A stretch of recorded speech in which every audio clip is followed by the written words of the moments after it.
नमस्कार दोस्तों, कैसे बढ़ते हैं नंबर बीएसटीसी 2025 में, कैसे नंबर घटेंगे, नॉर्मलाइजेशन प्रक्रिया क्या है, पूरी समझाऊंगा। किस प्रकार से वर्क करती है, कार्य करती है, फर्स्ट शिफ्ट और सेकंड शिफ्ट में कितने के घटेंगे, कितने के बढ़ेंगे, तमाम आपके जो सवाल जुड़े हैं उनका विश्लेषण लेकर, निष्कर्ष लेकर आपके समक्ष हाजिर हूं। तो बिना देरी के साथ इस सेशन का करते हैं शुरुआत। तो देखिए, नॉर्मलाइजेशन नाम सुनते ही काफी बच्चों के होश उड़ जाते हैं, जिनका पेपर हार्ड आया हो या सरल आया हो। हार्ड आया वाला होता है उनके लिए तो आसान रहता है, लेकिन सरल आया है उनके नंबर हमेशा माइनस होते हैं। तो देखिए, एक से ज्यादा पारी में पेपर होता है तो वह नॉर्मलाइजेशन 100% होती है। दोस्तों क्या है, 100% होती है। तो किस प्रकार से नॉर्मलाइजेशन होती है, तो उसके बारे में हम करेंगे चर्चा।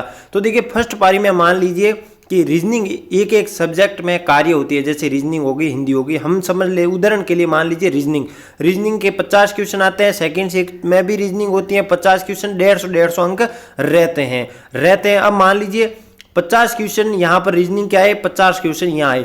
पूरे फर्स्ट पारी के बच्चों का एक एवरेज लिया जाता है। एवरेज लेने पर मान लीजिए इन 50 में से एवरेज आ गया 41 क्वेश्चन राइट हो रहे हैं, सभी बच्चों के एवरेज मिला के।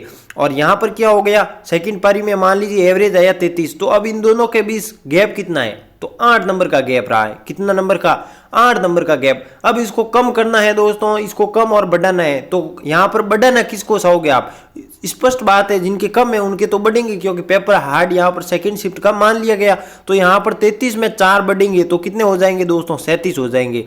और यहाँ पर देखिए, फर्स्ट पारी में 4 नंबर क्या होंगे, अब इसके बढ़ेंगे तो 4 नंबर ऑटोमेटिक दूसरे के घटना है, ये तय है, ये फिक्स है दोस्तों। तो यहाँ पर 4 नंबर माइनस किए तो कितने आ गए, 37 आ गए। तो अब बताइए मुझे, दोनों के बरोबर हुआ या नहीं।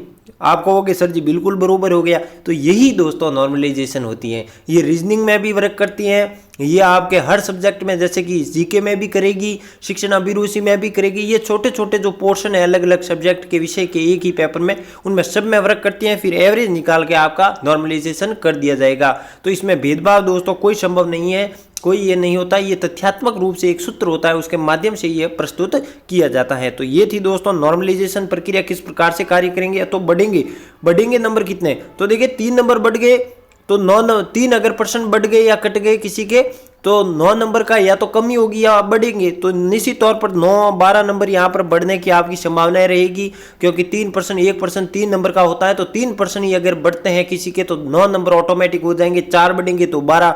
और वहीं इसका उल्टा होगा, किसी के 3 या 4 नंबर कम हो गए तो 9 नंबर भी माइनस होंगे। ये भी तथ्य सही है। तो ये दोस्तों नॉर्मलाइजेशन प्रक्रिया होती है। तो मुझे लगता है यहाँ पर सेकंड शिफ्ट हार्ड थी, काफी बच्चों के कमेंट भी आए। तो सेकंड शिफ्ट वाले भी कमेंट कीजिएगा कि सर बात आपकी तथ्य है। और टेलीग्राम नहीं जुड़ा है तो टेलीग्राम जरूर जुड़ जाइएगा। ये होती है दोस्तों नॉर्मलाइजेशन प्रक्रिया, किस प्रकार से वर्क करती है। काफी बच्चों असमंजस में रहते थे कि सर ये किस प्रकार से जो है वो कार्य वर्क करती है, लेकिन आज मैंने आपकी इस असमंजस की दुविधा में, मुझे लगता है, पूर्णतः खरा उतरा हूं और आपकी जो है वो जो भी समीक्षा रहेगी उसको दूर करने की मैंने प्रयास किया होगा। मिलते हैं अगले सेशन में, तब तक के लिए नमस्कार, जय हिंद, जय भारत।